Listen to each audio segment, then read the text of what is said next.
before the Islamicist action phases started kicking off this turn, they opened up with an oil prices spike. Now that ups the number of good resources available, so that's a little risky. I got to be careful and make sure the U.S. doesn't get it up any higher, but it allowed me to pull a loose nuke card out. Well, there was a sell in Russia, it failed, and this card is just removed from the game because the operation was a failure. But that would have been a serious threat that could have, you know, engendered the possibility of at least of detonating a nuke in the U.S. for an auto win. I also played this Sala card, which is a pretty good card, but for defending Yemen. But Yemen's in good enough shape from the Islamicist side, and I wanted a lot of recruits in Indonesia. I managed to get 2 extra cells there. Well, the U.S. continues its war of ideas, this time moving to Saudi Arabia, and they get it up to an ally and then fair using these 2 markers. But this one's dangerous. They kind of didn't want this, but this is a horrible card to hold to try to affect plots, because the enemy can just use plots in that. It allows the enemy to place plots in replacement of a cell. In this case, they put them in Pakistan because Pakistan is the particular country they want to overrun, and they've got all these cells over here in Indonesia that they could try to do. Well, let's see what happens here now, because those plots go off. The U.S. was unable to handle them. It was their second card there. So now in the resolve plots, we're going to hit these, and well, this is a good country, so funding is going to go up like 4 points for those 2 plots. The country has troops, so prestige, U.S. prestige goes down by 1 for each of those plots, and now we roll dice, and this is going to be 3 dice for 1 plot and 2 for the other. 81 on the first roll. Do that one first, will reduce the governance, and I don't get any, so I got to roll again with 2 more dice, and I get 2 effects, which is going to drop governance all the way down to poor. Now it's still an ally, but that just changed the number of Islamicist countries, and it dropped my good resources by 2. Am I at 6 now? 4? I count myself at 5. I think I had added 2 points for oil states, and I only actually had 1 added. So I think that's where we are with resources. Not necessarily the best result. Was there another 3-point plot? I think there's only 1. Yeah. I just want to make sure of that, because I would have wanted to use more plots if that was the case. So that's just thrown Pakistan into kind of a hellish situation, hurt the U.S., and it's their own doing. But what could they do? That card was going to be a problem no matter what. Alright, back to the jihadist player. Definitely the struggles moved primarily to Pakistan. That's where cells, attempts to recruit cells have been being made. They keep showing up, but the U.S. played the last couple cards, upping their prestige, as well as pumping a couple of those cells into the penalty box, as it were. The Islamist wants to cause a revolt there. He had a nice hand of cards to throw some WMDs out.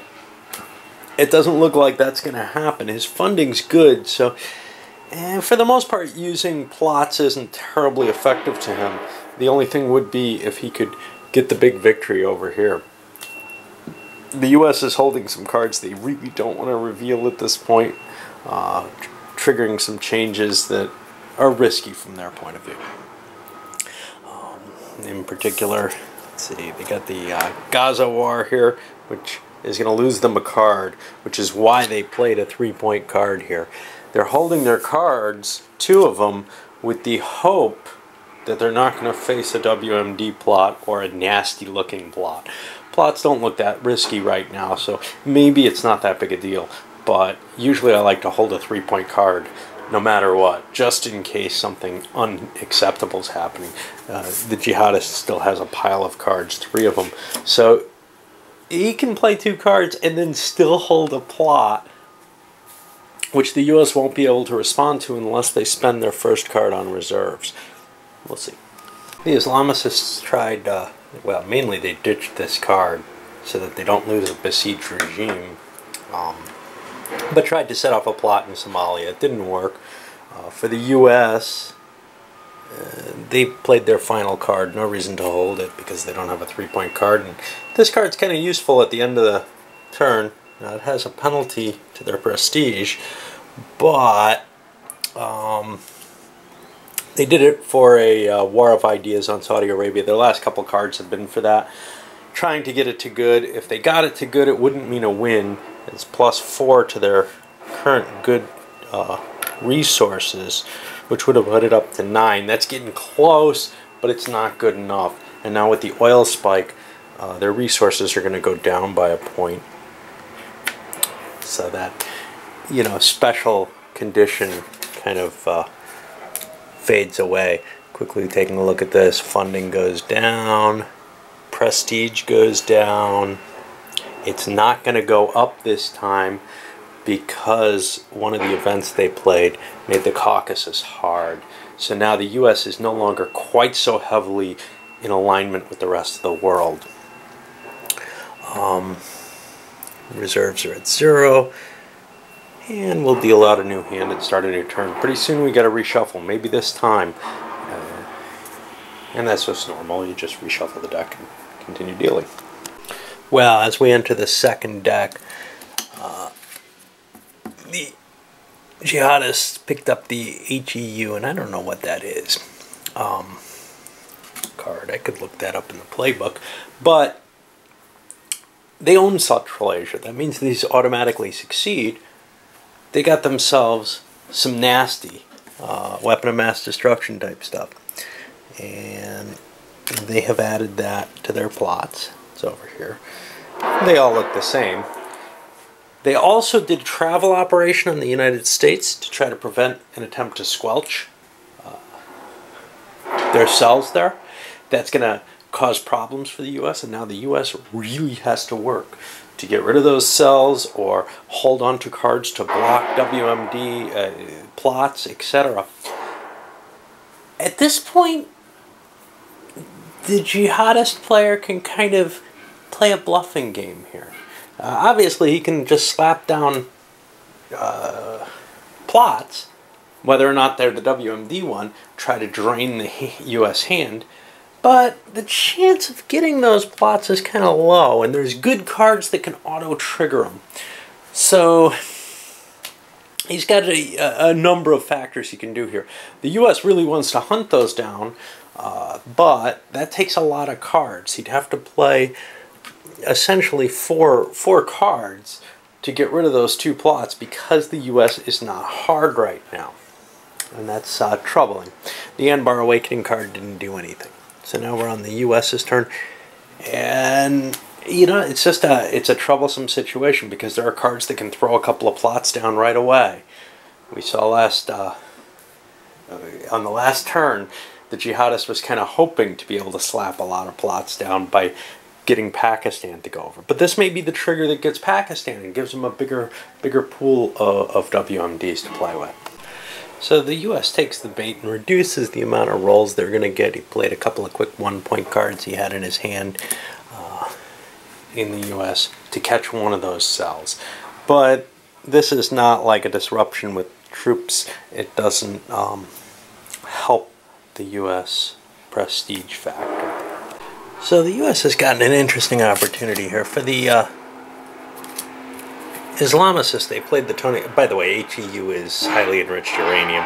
For the Tony Blair card, they played this, and I'm trying to remember quite why. Yeah, to trigger off some recruitment in the United Kingdom, which I'm not sure they could do without something there. I think I screwed up.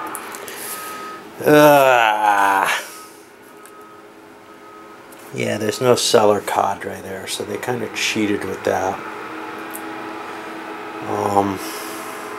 See, they want a seller cadre there in order to produce. Bugger. Okay, so if I couldn't do that, I guess I would have recruited directly in the U.S. And that didn't work. And then with their second card, they also would have recruited directly in the U.S. And that didn't work. So these cells aren't there. That's what I was thinking of. Anyway, by triggering that card, they fired off chances for the U.S. to convert other territories from soft to hard, and they made rolls and actually succeeded in both Venlo and Germany. That neutralized, I believe, the relationship. So we've got 1, 2, 3, 4, 5 hard countries, and one, looks like less soft countries now. I can't count. 2, 3. I can never keep count here. I got 3 soft countries. It looks like 4 hard countries. Where did I get 5? 1, 2, 3, 4. It's so hard for me to count. 1, 2, 3. It looks like we're actually 1 in hard. I may be mistaken though. There may be a soft hiding somewhere. I hate having to count all the time. Anyway, 1, 2, 3, 4. 1, 2, 3. That's. Am I seeing them all? I don't know. I think so. Anyway, the U.S. was able to reposition by playing 2 of their own events. This one, which they really can't use, I believe, because Iraq and Syria aren't allies. Patriot Act is useful, very useful under these circumstances, but they didn't want to play their other 3-point card, so, not because they want to wipe out the terrorism. They could do that as well with the Patriot Act, but because it's got a bad effect that they want to play otherwise. But by shifting this to hard, they're not going to take prestige hits anymore, and we can start doing some stuff like regime changes, if need be, say in Central Asia. The Islamicists attempted some more recruitment actions in the United States. They want to up their chances here, get more dice, but they're having a really tough time here. They played the King Abdullah card, which set Jordan in play, and the U.S. responded with more war of ideas. Ooh, yeah, they got it. They had to get an aid. They got an aid roll first in Saudi Arabia and then succeeded in taking it, and that puts another good state in place. This is getting kind of coming down to the wire because the number of good resources in play is up to 7. That's 5 more need to swing, and that's it. Jordan's only worth 1, but you know, as we cut closer and closer in there, it becomes easier and easier for the U.S. to start dominating things, and that's kind of a tricky situation. But I've got this weapon of mass destruction I want to set off in the U.S., and I keep playing to try to do that and to see what I can do. The U.S. hasn't cracked down on my cell there, and they'd have to play 2 cards to get rid of it, so it's kind of a low value thing. Of course, they can pump their prestige up with these. Now the jihadists, thinking what they know with the U.S. players' kind of plans, figure, hey, he's probably holding 1 good card, or maybe a pair of cards that between them count as 3 to prevent that weapons of mass destruction. He's not going to allow it to go. So they play this renditions card. Now this is, they played it for 3 points to try to recruit in the United States. They succeeded in getting a cell. Make sure there's no penalty for failed recruitment. Yeah, it doesn't appear to be. Okay. It says it can be blocked by leak. I've got a leak. It says wiretap. The leak card, from what I recall, I don't have it out anymore because it's shuffled back in the deck. It doesn't seem to specify what it is, so I don't know what that's supposed to mean. I'm saying that it does indeed block this, and because it's already in play. Once the leaks happened, that's a blocking event. If that can somehow get removed, then it wouldn't be blocking anymore. They also played Gaza War. Now this is the key to their strategy here, which was it forces the U.S. to discard a card, plus it increases their funding and reduces the U.S. prestige. That's a good action. What it ended up removing, though, was a card the U.S. didn't really want in their hand. They were planning on holding this because it's kind of dangerous. It's another WMD. Now the U.S. is down to one card. Now they can't play this because of that WMD card. And they wanted to hold this one until they got rid of the Iran card so they don't lose it.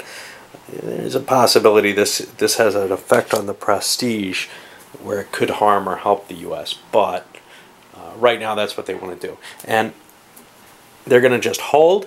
Which puts it here. And now we're going to play this as our first plot and try to drop that WMD in the U.S. And this could be the end. Well, it can't be the end of the game because the U.S. has the card to prevent it. They do not succeed. They had to flip both these up, and I think there may be a problem. Jihadist operation plot. What happens with a failed plot?